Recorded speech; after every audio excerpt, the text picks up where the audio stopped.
Hey there. I've been thinking about the elements of role-playing games that I enjoy, specifically when it comes to the table. I think for me, the most important thing is the people you're playing with, the story you're telling, and finally the mood. So, for a game where you'd like to create drama or tension, lighting is a great way to convey those feelings. In my homebrew campaign setting, the largest kingdom, specifically the capital city, has a Victorian Gothic vibe to it.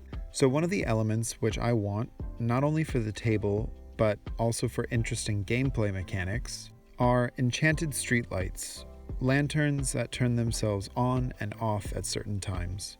More importantly, I want these to be something you could put together in a few hours, not a day or a week, no complicated soldering or LED work.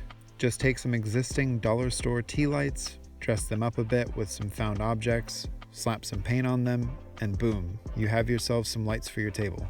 Now, I found tea lights that I could snip and modify to look more like lamps, and to make the posts, I just painted some paper straws from a local cafe.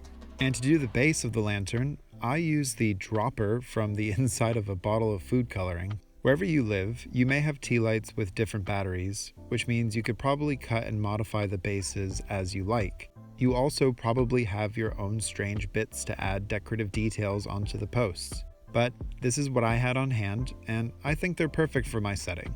And I'm delighted at how these functional dollar store lampposts turned out.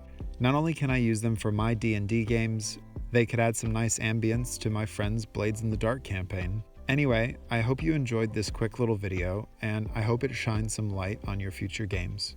The end of the year is always a crazy time, so I hope you're looking after yourself. Try to take things slow when you can. We've all been working really hard this year. Until next time, be safe, keep crafting, and cheers.